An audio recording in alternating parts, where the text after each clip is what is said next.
Okay. कारण रात्री जे लाईव्ह घेतलेलं होतं आपण त्याच्यामध्ये आवाज नव्हता येत, त्याच्यामुळे मी आता विचारतोय. तर बघा शेकडेवारी जे आहेत, मागे मध्यंतरी कुठल्या तरी एका लेक्चरला मी त्याचा विस्तार सांगितला होता तुम्हाला, प्रकरणांचा विस्तार, ठीक आहे ना. तर आज परत एकदा तो विस्तार तुमच्यासमोर मांडतो आणि चांगलं सखोल लक्ष द्या. 10 वाजेपर्यंत एकच काम आहे माझ्या मागे, दुसरं कामच नाही, आज तेच ठरून आलोय. त्याच्यामुळं चांगलं त्याला समजून घेऊ, ठीक आहे ना. शेकडेवारी हे जे प्रकरण पाहतोय आपण, मी याचा विस्तार सांगतो, लक्षात घ्या. विस्तार उदाहरणाची संख्या कशी काय वाढते. पहिलं तर या प्रकरणाशी संबंधित येतो बघा व्यवहारी अपूर्णांक. म्हणजे व्यवहारी अपूर्णांकाच्या संदर्भात सुद्धा शेकडेवारीशी संबंधित प्रश्न विचारले जातात, किंवा शेकडेवारीशी संबंधित व्यवहारी अपूर्णांकाच्या आणि व्यवहारी अपूर्णांकाशी संबंधित शेकडेवारीचे प्रश्न असे एकमेकांसोबत ते समाविष्ट करून विचारले जाऊ शकतात. कारण फ्रॅक्शन कन्वर्ट इंटू पर्सेंटेज आणि पर्सेंटेज कन्वर्ट इंटू फ्रॅक्शन ही संकल्पना आहेत, लक्षात घ्या. बरोबर आहे. तर ते या ठिकाणी पहिलं लक्षात घेतलं पाहिजे, म्हणजे अगदी सुरुवातीपासून येतो, ठीक आहे ना. दुसरा भाग असा आहे की सरासरी. सरासरी या चॅप्टरमध्ये सुद्धा शेकडेवारी इन्क्लूड होऊ शकतो आणि नोट्स तुमच्याकडे आहे. आणि शेकडेवारीच्या संदर्भात सुद्धा सरासरीचे प्रश्न येऊ शकतात. एका वर्गातील काही विद्यार्थ्यांना सरासरी 60% पडले, एकूण गुण 60% आहे प्रश्न असे. तर त्या ठिकाणी सरासरी इन्क्लूड झाली, समजलं ना. मी कारण सांगतो तुम्हाला, कारण चॅप्टर बघा सूत्र फॉर्म्युले ते आपल्याला पल्ल्यात पडत नाही, ठीक आहे. तुम्हाला खरं सांगतो, ठीक आहे. ते वापरून ते शिकून तेच वापरा आणि पाठ करा, ते आपल्याला न जमलं नाही ना, ते जमणं योग्य पण नाही, ठीक आहे ना. आणि तुम्हाला खरं सांगतोय, जी बिमारी आपली आहेत ना ती अख्ख्या महाराष्ट्रातल्या पोरांची, लक्षात घ्या. हे लक्षात आलं ना. म्हणजे असं नाही की अमरावती बा हे थोडं लहान शहर आहेत, नागपूर थोडं मोठं आहे, पुणे त्याच्यापेक्षा मोठं आहे, मुंबई एकदम टॉपचं शहर आहे, त्याच्यामुळे तिच्या पोरांना प्रॉब्लेमच जात नाही, असं थोडी होते. नाही लक्षात आलं का. हे शहर लहान मोठे श्रीमंतीच्या पैसे भांडवलदारांच्या भरोश्यावर लहान मोठे ठीक आहेत ना. पण जो विद्यार्थी गट आहे त्यांची जी लेवल आहे कुठं ना कुठं ही सारखीच असणार आहे, ते काही बदलणार आहेत का. जे प्रश्न तुमचे आहे, जे प्रश्न ते प्रश्न दुसऱ्या जिल्ह्यातल्या पोरांचे आहेत. जी समस्या अभ्यासाबद्दलची आपली असेल ती इतरांची सुद्धा असेल, लक्षात घ्या. म्हणून ह्या ज्या बिमाऱ्या आहेत ह्या बदलणाऱ्या नाहीत, ह्या सगळ्यांच्या ऑलमोस्ट सारख्या, ठीक आहेत ना. आणि ह्या सगळ्यांच्या बिमाऱ्या ऑलमोस्ट सारख्या आहेत. आणि आपण जे नस पकडलेले आहे अगदी सूत्र ट्रिक्स याला जास्त महत्त्व न देता आपण ज्या बेसिक संकल्पनातून प्रश्न सोडवतो, ठीक आहेत ना. जसं की समीकरण मांडणे आहेत, मेथड डेव्हलप करणे आहेत, मांडण्या डेव्हलप करा, प्रश्नाचं वाचन करा, प्रश्नाला बेस समजून घ्या कोणता लागतो, तर ऑप्शन बेस आहे का, समीकरणाचा आधार लागतो का, ह्या सगळ्या गोष्टीच्या आपण याला पहिली प्रायोरिटी ठेवून इथून जेव्हा आपण सुरुवात करतो शिकण्याची. आणि तुम्हाला सांगतोय ह्याची सर्वांना गरज आहे. आणि सर्वांना गरज आहे म्हणूनच सध्या आपल्या ऑनलाईन सगळ्या कोर्सेसला एवढी चांगली प्रचंड चांगलं महत्त्व येतं किंवा चांगले पोरात रिस्पॉन्स देत आहेत, त्याचं कारण ते लक्षात घ्या. कारण मी बऱ्याचदा पर्सनली काही फीडबॅक घेतो पोरांचे, तेव्हा पहिली पोरग दहातून एखाद दोघाला कॉल लावला जातं किंवा फीडबॅक का, त्याच्यासाठी की मुद्दाम एखादा मला जर वाटलं की तो आपल्या एरियातला मुलगाच नाही बा, मुद्दाम विचार त्याला का बरोबर तू कोर्स घेतलाय, काही वेळा पाहिलं का, तर तो त्याचं मत जेव्हा सांगतो तेव्हा त्याच्यातून आउटपुट हेच निघतं की कुठेतरी त्याला त्याची बिमारी तेच आहेत. सर सूत्र ट्रिक झालं ह्यांना परमनंट नाही आहेत, किंवा पाठ करा तर किती पाठ करा, ठीक आहेत ना. म्हणून तुम्ही जेव्हा त्या ठिकाणी मेथड सांगितलं त्या आम्हाला आवडल्या म्हणून आपण तो कोर्स घेतला, ठीक आहेत ना. तर हे आवश्यक आहे, लक्षात घ्या. सर्वांना आवश्यक आहे, ठीक आहे ना. असं नाही की ते आपल्यालाच लक्षात घ्या. आणि म्हणून आणि मूळ त्याचा खऱ्या अर्थानं अभ्यासात लक्षात घ्या. सरासरीमध्ये सुद्धा शेकडेवारीशी संबंधित प्रश्न येऊ शकते आणि शेकडेवारीमध्ये सरासरीला घेऊन प्रश्न प्रमोट केला जाऊ शकतो, लक्षात घ्या. म्हणून तो एक भाग झाला, लक्षात घ्या. दुसरा आहे शेकडेवारीशी संबंधित भागीदारी. ह्या प्रकरणामध्ये सुद्धा आपल्याला उदाहरणं दिसतात शेकडेवारीची, समजलं ना. आठवते ना तुम्हाला, झालेला नफा विक्रम आणि विजयचा नफा वाटत असताना 5% नफा धर्मदाय संस्थेला दिला, म्हणजे 95% नफा डिवाइड केलेला होता आपण. मग शेकडेवारीचा संबंध त्या ठिकाणी सुद्धा आला, एक तो भाग झाला, लक्षात घ्या. त्यानंतर गुणोत्तर प्रमाणामध्ये नाही आलं, परंतु गुणोत्तर प्रमाणामधला गुणोत्तर प्रमाण घेऊनच टाकतो, लक्षात घ्या. गुणोत्तर आणि प्रमाण यासोबतच ॲलिगेशन म्हणजे मिश्रण या संदर्भात सुद्धा शेकडेवारीचे प्रश्न इन्व्हॉल्व असतात, किंवा हेच प्रश्न याला धरून शेकडेवारी सोबत प्रश्न विचारले जातात. 5 लिटर औषधी द्रावणात 6% अल्कोहोल असलेलं किती लिटर द्रावण मिळवावं म्हणजे अल्कोहोलचं प्रमाण 2% याला पर्सेंटेज. आठवतंय ना तुम्हाला. म्हणजे त्या गुणोत्तर आणि प्रमाणाचा प्रश्न शिकताना सोडवताना शेकडेवारीचं ध्यान असणं गरजेचं होतं.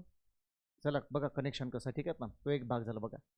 त्यानंतर वैवारीशी संबंधित घटक नाहीच तो, ठीक आहे ना.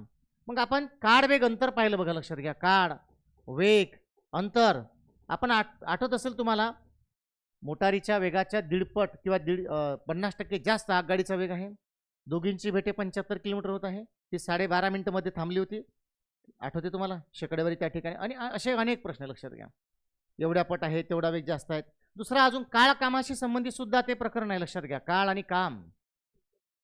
सुदीक्षा सुनीतापेक्षा 50% काम जास्त करते, पुन्हा त्या ठिकाणी पर्सेंटेज झालं होतं, लक्षात घ्या. असे अनेक प्रकरणं आहे की ज्या प्रकरणामध्ये त्याचा विस्तार झालेला आहे. काळ काम म्हणजे जेवढं आपण आतापर्यंत शिकलेलो आहोत, जेवढी मी नावं लिहिलेली आहे, ह्या सर्व प्रकरणामध्ये शेकडेवारीचे काही ना काही संबंध आपल्याला त्या ठिकाणी पाहावयास मिळाले, बरोबर ना, किंवा आपण पाहिले, लक्षात घ्या. तो एक भाग झाला, लक्षात. जसं की काळकाम, मग नळपाणी होत त्याचाच भाग आहे, त्याच्यामुळे तिथे तो कदाचित समाविष्ट होऊ शकतो, लक्षात घ्या. आणि पुढे नफा तोटा या संदर्भात विचाराची गरजच नाही, नफा तोटा शेकडेवारी डिपेंड आहेच. त्यानंतर याच्यामध्ये सूट, कमिशन, रिबेट, दलाली, अडत या प्रकरणाशी संबंधित, या शेकडेवारीशी संबंधित हे प्रकरण आहेत, लक्षात घ्या. त्यानंतर सरळ व्याज, त्यानंतर चक्रवाढ व्याज, लक्षात घ्या. चक्रवाढ व्याज, ठीक आहे ना. त्यानंतर आहे शेअर्स, बरोबर ना, शेअर्स. आणि त्यानंतर येतं बघा कर व्यवस्था म्हणजे टॅक्सेशन म्हणतो आपण त्याला, ठीक आहे ना. म्हणजे साधारण अजूनही लिहितो म्हटलं तर, शोधतो म्हटलं तर खुदू अजूनही सापडतात एक दोन घटक, ठीक आहेत ना. लक्षात आलं का. प्रश्नांची संख्या परीक्षेमध्ये म्हणजे हे याच्यासाठी घेतोय मी सुरुवातीलाच, का अभ्यास करताना, नियोजन करताना पहिल्यांदा मी म्हटलं ना, असे प्रकरण पहिले निवडायचे की ज्याच्यामुळे इतरांचा बंदोबस्त लावतो, लक्षात घ्या. कारण वेळ कमी असतो परीक्षेला, आणि आता तर पोलीस भरतीवाल्यांना भयानक वेळ कमी आहे, त्याच्यामुळे तुम्ही चांगलं लक्षात घ्यायचं. आता जर रिव्हिजन करायची असेल किंवा बरोबर कंटेंटला पकडून चालायचं असेल तर पहिले बंदोबस्त लावा अभ्यासाचा. बंदोबस्त कसा लावणार, सरसगट रट्टा मारत बसू नका. आता बंदोबस्त लावा. संख्याज्ञान भाग 1 भाग 2 करत बसायचं नाही. संख्याज्ञान म्हणजे संख्याज्ञानाला भाग 1 भाग 2 समाविष्ट करून, ठीक आहे ना. त्रिकोणी संख्येला हातच लावायची गरज नाही, काही विशेष नाही त्याच्यामध्ये. कुठं करत बसतं त्याला, सहज होणारं 5 मिनिटाचं चॅप्टर आहे. डायरेक्ट समीकरण, डायरेक्ट कसोट्या, डायरेक्ट मसेल, दशांश पूर्णांक, व्यवहार्य पूर्णांकाची प्रॅक्टिस सोबत बरोबर त्याच्यातले चॉईस करायची 50-50%, ठीक आहे ना. एकूणच बॉड मासला घेतलं की झाली दोघांची रिव्हिजन, लक्षात घ्या. वर्गमूळ घनमूळ आहेत त्याला घातांकाला सोबत घेऊन करा, लक्षात घ्या. म्हणजे झालं तिघांची प्रॅक्टिस सोबत, ठीक आहे ना. असं बरोबर बंदोबस्त लावून जर अभ्यास केला तर रिव्हिजन प्रॉपर होऊ शकते, ठीक आहे ना. म्हणजे हा एक भाग झाला. आता जर मोजला आपण तर बघा 1 2 3 4 5 6 7 8 9 10 11 12 म्हणजे आपल्याला 100% जे आठवलेलं आहे किंवा 100% जे सुचलेलं आहे असे प्रकरण या ठिकाणी मी लिहिलेले, बरोबर ना. त्याची संख्या किती भरली मग मला सांगा. अरे म्हणून ह्या एका चॅप्टरचा संबंध इथे लिहिलेल्या प्रत्येक चॅप्टर सोबत जर आहे तर याला म्हणतात प्रकरणांचा विस्तार समजून घेणं, लक्षात घ्या. विस्तार किती आहेत, बरोबर ना. हा विस्तार ज्याला करता आला अभ्यासामध्ये प्रत्येक टॉपिकचा, सब टॉपिक कुठला आहे, कंटेंट कुठला आहे, त्याचा संबंध कोणाशी येतो, बरोबर ना. हा विस्तार पहिल्यांदा समजला पाहिजे आणि म्हणजे मग प्रकरणाचं महत्त्व करतं किती आहे तर. म्हणून शेकडेवारीचं महत्त्व यासाठी आहे, अगदी क्लास 4च्या परीक्षेपासून तर UPSCच्या राज्यसेवेच्या परीक्षेपर्यंत सीजल जी केव्हा कुठली असेल, ठीक आहे ना, त्या परीक्षेसंदर्भात त्याचं महत्त्व यासाठी आहे कारण त्याचा विस्तार जो आहे तो इतर अनेक प्रकरणाशी जास्त प्रमाणात आहे, मोर दॅन अदर चॅप्टर, ठीक आहे ना. लक्षात आलं का, मोर दॅन अदर चॅप्टर असं म्हणतोय मी, लक्षात घ्या. मग हे एकमेवच आहे का नाही, तर सरासरीचं जर आपण अशी रचना केली तर सरासरी सुद्धा अनेक प्रकरणामध्ये इन्व्हॉल्व आहे, समजलं ना. आलं का लक्षात. म्हणून तेही चॅप्टर महत्त्वाचं आहे. म्हणजे सरासरी वास्तविक पाहता इतर अशा अनेक प्रकरणापेक्षा सोपं जातं, पण सरासरीचा विस्तार त्याच्यापेक्षा तुम्हाला जास्त जाणवेल का, कारण त्याचं कनेक्शन इतर प्रकरणासोबत लवकर जोडतं किंवा आहे सुद्धा, लक्षात घ्या. हे असं आपल्याला बरोबर सिलेबस समजला पाहिजे, ठीक आहे ना. आणि म्हणूनच या ठिकाणी आता आजच्या लेक्चरमध्ये जे आपण प्रकरण घेतोय ते आहे शेकडेवारी. म्हणून शेकडेवारी का महत्त्वाचं हे चांगल्या पद्धतीने लक्षात घ्या, कारण त्याचा विस्तार जो आहे ह्या अनेक प्रकरणासोबत झालेला आहे आणि म्हणून ह्या सगळ्या प्रकरणाला सर्वात महत्त्वाचं प्रकरण ठरलं जातं शेकडेवारी. म्हणून त्याची सर्व परीक्षेला संख्या सुद्धा ही जास्त प्रमाणात आहे, हे आपल्याला या ठिकाणी पाहायचं आहे. क्लिअर आहे पॉईंट सर्वांना. तर शेकडेवारीशी संबंधित जो काही तात्विक भाग आहे हा आपल्याला या ठिकाणी पाहायचा आहे, लक्षात घ्या. एक हा भाग झाला. आता मी ह्या प्रकरणाचा पर्टिक्युलर उदाहरणासोबतचा विस्तार सांगतो, लक्षात घ्या. हे तर क्लिअर आहे सर्वांना. आता प्रकरणाचा म्हणजे केवळ प्रकरणाचा म्हटलं मी, लक्षात घ्या. फक्त शेकडेवारीशी संबंधित लक्षात घ्यायचं शेकडेवारी. आता शेकडेवारीशी संबंधित जो काही भाग आहे याच्या संदर्भात प्रश्न कुठले असतात हे तोंडी सांगू थोडं. यामध्ये शेकडा गुण काढणे आहेत, बरोबर आहे. शेकडा गुण आहे, शेकडा परीक्षेतले सरासरी गुण काढणे झालं. त्यानंतर शेकडा लोकसंख्या वाढ असणे किंवा घट असणे. आता बऱ्याच वेळा पाहतो शेकडा वाढ असणारी उदाहरणं वेगळे, शेकडा लोकसंख्येची घट असणारी उदाहरणे. काही गरज आहे कायची, वाढ आणि घटचे टाईप आहे काय, एक चांगलं समजून घ्या. दोन्ही गोष्टी एकच आहे, बरोबर आहे. वाढही झाली तर त्याच्या, घटही झाली तर त्याच्या मांडण्या चांगल्या करायच्या आहेत. तो झाला एक लोकसंख्या. शेकडा पाऊस किती वाढला, शेकडा गुण किती वाढले, शेकडा सरासरी वाढ किती झाली, बरोबर आहे ना. शेकडा वेग कितीनं वाढला, लक्षात आलं. शेकडा फरक किती पडला, शेकडा उत्पन्नात घट किती झाली, शेकडा उत्पन्नात वाढ किती झाली, लक्षात घ्या. समजून राहिलं. शेकडा नफा किती झाला, शेकडा तोटा किती झाला, बरोबर आहे का. असे अनेक जे आहेत आतमधले जे छोटे छोटे भाग ते शेकडेवारी सोबत जोडले, ठीक आहेत ना. मग एवढे सगळे लिस्ट तयार करण्यापेक्षा आणि त्याला उदाहरणासोबत जोडल्यापेक्षा एवढे मोठे टाईप आहे असं डोक्यात घेतल्यापेक्षा पहिले शेकडेवारी चांगलं जर समजून घेतलं तर एवढे टाईप डोक्यात घ्यायची गरज नाही. उदाहरण कुठलंही आलं तरी त्याची प्रॉपर डील आपल्याला करता येते, परंतु त्याचा बेसिक जो भाग आहे हा पहिला आपल्याला समजला पाहिजे, ठीक आहेत ना. चला तर आपण बेसिक पार्टला सुरुवात करू. लक्षात घ्या. यामध्ये आता सध्या आपण सुरुवात करतो. हा विस्तार समजला सर्वांना, लक्षात आला का. हा विस्तार होतो, समजलं ना. म्हणजे बाकी काहीच नाही. काही प्रकरणाचा संबंध इतर प्रकरणाशी कसा येतो त्याच्यामुळे हे प्रकरण महत्त्वाचं का ठरतं हा विस्तार आपण या ठिकाणी लिहिले, लक्षात घ्या. चला आता खऱ्या अर्थानं आपण शेकडेवारीला सुरुवात करू. लक्षात घ्या. शेकडेवारी व्यवस्थित लक्ष द्या बरं चांगलं. शेकडेवारी, शेकडेवारीला इंग्रजीमध्ये पर्सेंटेज आणि हिंदीमध्ये आपण त्याला शतमान असं म्हणतो, लक्षात आलं ना. याच्यातलं ज्या संकल्पना आहेत त्या संकल्पना चांगल्या लक्षात घ्या. संकल्पना शेकडेवारीची व्याख्या पहिलं तर घेऊयात आपण व्याख्या, ठीक आहे ना. लक्ष द्या सर्वांनी. शेकडेवारी हा एक असा अपूर्णांक आहे, शेकडेवारी हा एक असा अपूर्णांक आहे किंवा अशी परिमेय संख्या आहे की ज्याचा छेद नेहमी 100 असतो. लक्षात ठेवायचं, ज्याचा छेद नेहमी 100 असतो. कारण 100 पैकी असं वर्णन करतो ना आपण. म्हणजे उदाहरणार्थ सांगायचं झालं तर समजून घ्या 35% आहे, तर 35% कसे लिहितो आपण, कसे लिहितो, 35 भागेला 100, बरोबर आहे. म्हणजे छेद 100 असं लिहितो ना. म्हणून ज्याचा छेद 100 आहे किंवा ज्यामध्ये एक सेकंड असा अपूर्णांक की ज्याचा छेद नेहमी किती आहे, 100 आहे, ही झाली शेकडेवारीची एक सोपी संकल्पना. दुसरं लक्षात घ्या. मग शेकडा गुण असेल, शेकडा कोणतीही राशी, फक्त व्याख्या लक्षात घ्या. मी हे पुस्तकी व्याख्या नाही सांगत आहे. कोणतीही राशी, कोणतीही राशी. मग या राशीमध्ये काय येते, उदाहरणानुसार ती राशी बदलेल. कधी परीक्षेतले गुण असेल, पाऊस असेल, लोकसंख्या वाढ घट असेल, उत्पन्न वाढ घट असेल, वस्तूच्या किमती असेल, समजून आलं ना. ते उदाहरणं जे ज्या ज्या रंगाची दिली असेल अशा कोणत्याही राशी, समजलं ना. कोणतेही घटक, कोणत्याही राशी, कोणतीही किंमत, कोणतीही संख्या, तिला शेकडेवारीमध्ये कन्व्हर्ट करणे म्हणजे याचा अर्थ काय नीट लक्षात घ्यायचं. पूर्णत्वाची सुरुवात 1. अनिल बाजारात काही रुपये घेऊन गेला, काहीच नाही माहीत म्हणजे आपण 1 रुपया घेतला होता, आठवते ना. काहीच नाही म्हणजे 1 रुपया. म्हणजे याचा अर्थ पूर्णांकाची संकल्पना घेत असताना जेव्हा एखादी संकल्पना आपल्याला माहीत नाही व्यवहाराच्या संदर्भात, ती माहीत नाही म्हणून आपण 1 घेत होतो.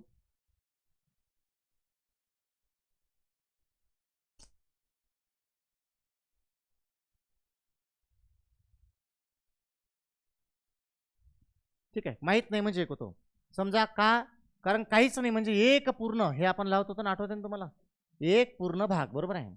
चांगलं लक्षात घ्या, फार जवळचा संबंध. तेव्हाच सांगितलं होतं की व्यवहारी अपूर्णांकाचा भाग किंवा व्यवहारी अपूर्णांकाची मदत शेकडेवारीला होते. काहीच माहीत नाही म्हणजे 1 पूर्ण, लक्षात आलं ना. जसा भेटला तसा प्रश्न सोडवायचा, मी आधी सांगितलं. सूत्र ट्रिक्स ह्या परमनंट नाही आहेत, संकल्पना परमनंट आहेत. जसा भेटला तसा. जेव्हा भागाची संकल्पना घेतली तेव्हा काहीच माहीत नाही म्हणजे 1 पूर्ण घेत होता आपण, काहीच माहीत नाही म्हणजे 1 पूर्ण भाग. शिडीचा रंग किती आहे, 1 कंप्लीट. शिडीचा भाग किती, 1. उत्पन्न किती आहे, 1 पूर्ण आहे. अनिल बाजारात किती रुपये घेऊन गेला, 1 पूर्ण, आठवते ना. रमेश 1. पुस्तक 1. टाकी 1, आठवते. हौद 1, बरोबर ना. हे लक्षात घ्या, 1 पूर्ण. सेम शेकडेवारी सोबत तसंच करायचं आहे.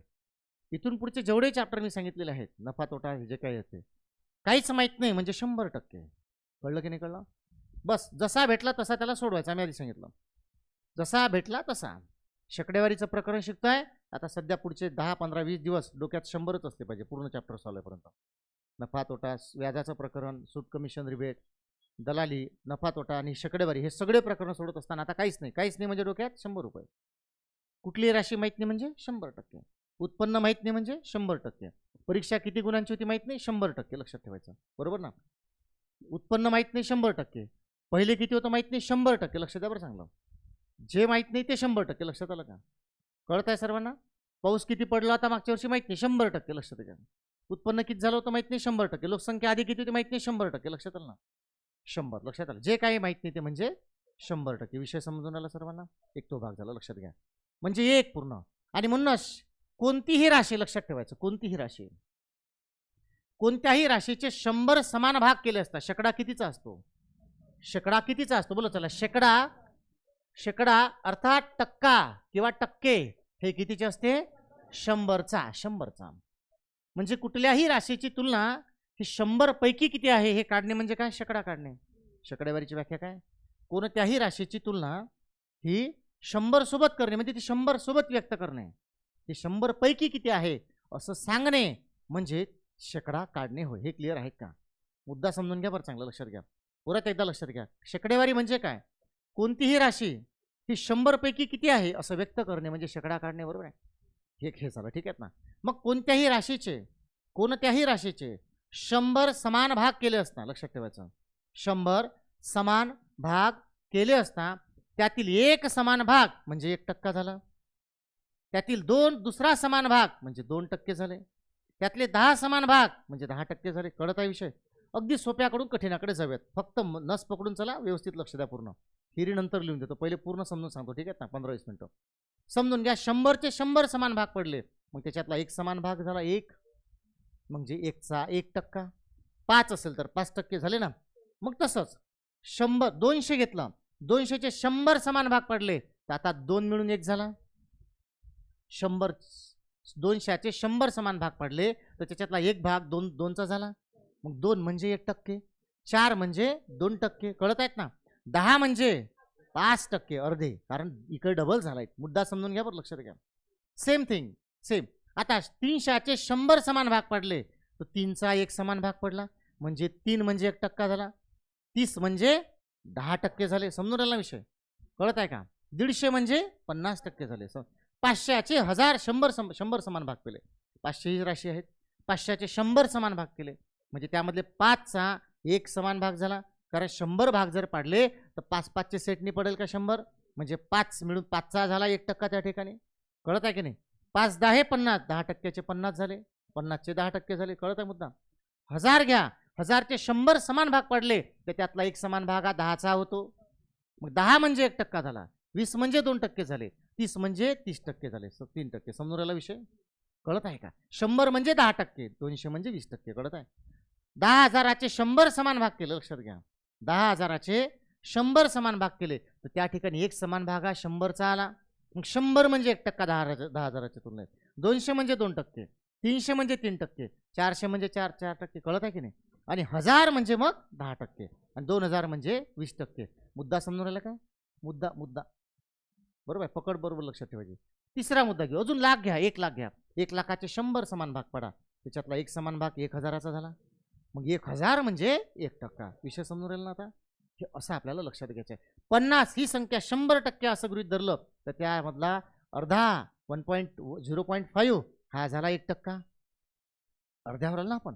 विषय समजला पाहिजे म्हणजे आपल्याला बाकीच्या गोष्टी समजतात. मुद्दा पहिला क्लिअर आहे?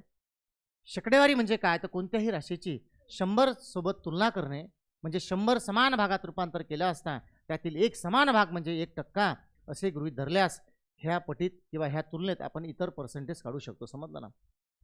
कोणत्याही राशीचे एक्स जे काही टक्के 35%, 30%, 20% जे काही काढायचे असेल, समजा आपल्याला 450चे 35% काढायचे आहेत तर 450चे 35%, मी कसं बोलतो बघा, 35% कसे असते तर 100 पैकी 35 असं आपण मानतो. बरोबर ना? लक्षात आलं? हे झालं त्याचे पर्सेंटेज काढणे. बेसिक समजलं काय म्हटलं? ठीक आहे ना? म्हणजे शतमान, शेकडा म्हणजे 100च्या तुलनेत काढणे. क्लिअर आहे पहिला मुद्दा? हा झाला. दुसरा भाग. कोणत्याही अपूर्णांक संख्येला, कोणत्याही अपूर्णांक किंवा परिमेय संख्येला शेकडेवारीत रूपांतर करत असताना त्याला 100 ने गुणावे. कळलं का? अपूर्णांकाचे रूपांतर शेकड्यात करत असताना त्याला कितीनं गुणायचं? 100 न गुणायचं. एक पॉईंट बरोबर पकडत चला. झालं हे क्लिअर? 100 मध्ये कन्व्हर्ट करायचं. ठीक आहे ना? एक तो मुद्दा झाला, लक्षात घ्या. त्यानंतर हे झालं बेसिक, एकदम तात्विक भाग, जसं थिअरीमध्ये व्याख्या, संकल्पना, ह्या गोष्टी आपण लिहितो. ठीक आहे ना? मग जो टेक्निकल भाग आहे त्याच्यामधला उदाहरण सोडत असताना त्याच्यासाठी जो गरजेचा भाग आहे तो आहे बघा यामधला व्यवहारी अपूर्णांकाचं शेकडेवारीत रूपांतर आणि शेकडेवारीचं रूपांतर व्यवहारी अपूर्णांकात कशा पद्धतीने होतं हे लक्षात घ्यायचं. बरोबर आहे ना? मग त्याला या ठिकाणी लिहून घेतो बघा, समजून घ्या. 100% म्हणजे काय तर 100 भागेला 100 म्हणजे एक पूर्ण आला तर एक पूर्ण का घ्यायचं तर 100% म्हणजे एक, काहीच माहित नाही म्हणजे एक, समजलं ना. सेम 50% म्हणजे 100पैकी 50 म्हणजे 1/2 भाग. हे कळत आहे सर्वांना? 1/2 भाग. समजा मला 25% काढायचे आहे तर 100पैकी 25 म्हणजे 1/4 भाग. लक्षात ठेवायचं. त्यानंतर बघा अशा अनेक फ्रॅक्शन तयार होऊ शकते. ठीक आहे ना. समजून घ्या 10% तयार करायचं आहे तर 10 कशापैकी 100पैकी 10 म्हणजे 1/10 भाग. लक्षात ठेवायचं. बरोबर ना. सेम 20% म्हणजे काय तर 20/100 म्हणजे 1/5 भाग. लक्षात ठेवायचं. असे अनेक आहेत. त्यानंतर 40% जर म्हटलं या ठिकाणी तर 40/100 म्हणजे 2/5 भाग. क्लिअर आहे.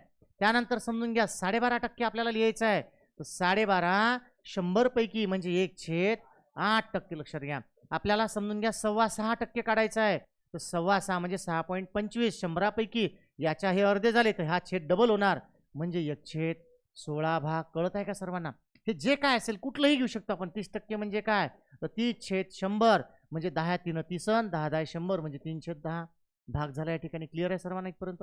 मुद्दे समजत आहे का? बऱ्याचदा या ठिकाणी आपण शॉर्टकट म्हणून त्याला गृहीत धरतो. माझं असं सजेशन आहे की ह्याला डोक्यात घेऊच नका. हे सहज जमलं पाहिजे. कारण सांगतोय तुम्हाला, लक्षात घ्या. 1 to 100 100 संख्या आहे. केवळ 1% जरी काढायचं म्हटलं तर 1/100, 2% म्हटलं तर 1/2 म्हणजे 1/50, 3% म्हटलं 3/100. अरे 100 आकड्यांचे 100 फ्रॅक्शन तयार करणार काय? 100 आकड्यांचे 100 पूर्णांक तयार झाले. बरोबर ना. लक्षात घ्या. बेसिक लक्षात घ्या. हे खे झालं पूर्णांकात आहे म्हणून. समजा त्याला 97.5% काढायचं मग त्याचं फ्रॅक्शन घरी तयार करून ठेवणार का? परीक्षेला ठरलाय का 97.5% म्हणून? तो 37.99% काढायला सांगेल तुम्हाला. मग त्याचा अपूर्णांक तयार आहे का तुमच्याकडे? करून जाऊ शकता काय? म्हणजे 100 पूर्णांक संख्यांचे 100 अपूर्णांक तयार होते आणि आतमध्ये दशांश अपूर्णांकाचे किंवा अपूर्णांकाचे पर्सेंटेज वेगळे. 1.5%चा वेगळा होईल ना, 2.25%चा वेगळा होईल ना, 4.5चा वेगळा बनेल ना, 6.25चा वेगळा बनेल ना, 7.5चा वेगळा बनेल ना. मग मला सांगा हे रंगारंगाचे फ्रॅक्शन तयार नाही होईल का ते? मग किती किती पाठ करणार? मग त्यापेक्षा बेहतरीन आणि चांगला अतिउत्तम कुठला उपाय आहे? कुठला कुठला?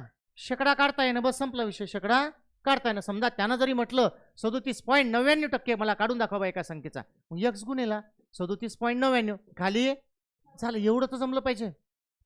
हे क्लिअर आहे? म्हणजे हे तर आहेच, आवश्यक आहेत, मदतीला येणारच. परंतु हे सर्व आणि टोटल खूप माहीत असेल असं थोडी आहे. हे ठराविक पाक तुम्ही पाठ करू शकता. ठीक आहे ना. म्हणजे एखाद्या संख्येचा 25% काढायचा झाला तर 1/4 न गुणणार फार फार तर तुम्ही. नाही लक्षात आलं का? मुद्दा क्लिअर होता की नाही? एखाद्या संख्येचा 100% काढायचा झाला, 25% काढायचा झाला तर त्याला 1/4 न गुणणार. जर 10% काढायचा झाला तर 1/10 न गुणणार. पण असे सगळ्याच पर्सेंटेजचे अपूर्णांक तयार होऊ शकते का? नाही. हे कारण हे अगणित आहे. लक्षात ठेवायचं. बरोबर आहे. मग त्यापेक्षा अगदी सोपा उपाय कुठला आहे की आपल्याला शेकडा काढता आला पाहिजे. मुद्दा क्लिअर आहे सर्वांना? कळत आहे का सर्वांना? आपल्याला काय काढता आला पाहिजे?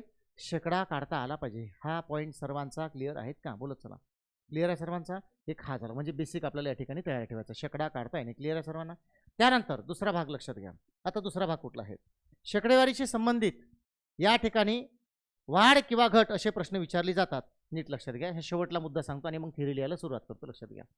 शेकडेवारीशी संबंधित जेवढे काही उदाहरणं आहेत, मग जेवढे काही उदाहरणं, ठीक आहेत ना, सगळे नोट्समधले, बाकीचे अवांतर सुद्धा, ह्या सर्व प्रश्नासाठी एक फक्त खास खडगा जो आहे लक्षात घ्या. एक पॉईंट लक्षात घ्यायचा आहे आणि त्याच्या भरोश्यावर आपल्याला उदाहरणं मांडायचे. लक्षात घ्या. सगळ्यात महत्त्वाचं आहे काय तर शेकडा हा मूळ रकमेवर, राशीवर, किमतीवर, जे काही उदाहरणात असेल किमतीवर काढला जातो. बस एवढं डोक्यात ठेवायचं. यानं काय होतं माहिती आहे का? प्रश्न समजला, शॉर्टकट बिटकट सूत्र बित्र माहीत नसलं तरी शेकडा कोणावर निघतो? मूळ किमतीवर निघतो. हे आपल्याला वाक्य जर डोक्यात असेल तर आपण बरोबर शेकडा काढू शकतो. क्लिअर आहे सर्वांना? अलग लक्षात. शेकडा कशावर निघतो? मूळ किमतीवर. मग प्रश्न मी याच्यासाठी लिहिलं राशी, कारण काही कधी कधी गुण असू शकते परीक्षेतले, मूळ गुण, कधी रक्कम असू शकते, कधी राशी, म्हणून किंमत असू शकते. समजलं ना? ह्या वेगवेगळ्या संकल्पना आपण या ठिकाणी लिहिलेल्या आहे. म्हणजे या ठिकाणी खऱ्या अर्थाने जे थोडंसं बेसिक जे आहे शेकडेवारीचं, मी टेक्निकल पार्ट या ठिकाणी अजूनही सांगितलेला नाही, तो उदाहरणासोबत सगळं स्पष्ट करून सांगेल. ठीक आहे ना? फक्त शेकडेवारीचं बेसिक, शेकडेवारीच्या प्रकरणाचा विस्तार आणि याला शिकताना व्यवस्थितपणे मॅनेज करणे, हे जे छोटा मोठा बेसिक पार्ट, हा क्लिअर आहे सर्वांचा? 100% क्लिअर आहे? आपण थिअरीला लिहायला सुरुवात करू. ठीक आहे. फक्त शेकडेवारी अप्लाय करत असताना सोडत असताना शेकडेवारी संदर्भात जे मूलभूत माहिती पाहिजे आपल्याला ती अशा प्रकारची असते. बाकी जे सूत्र आहे किंवा बाकी काही टेक्निकल पार्ट आहे तो लगेच आपण आता थोडं जे थिअरी लिहितो त्याच्यामध्ये समाविष्ट करून टाकू. ठीक आहे. क्लिअर आहे सर्वांना? चालेल, काय हरकत नाही. ऑनलाईनच्या विद्यार्थ्यांनी मेसेज टाका. क्लिअर आहे का इथपर्यंत?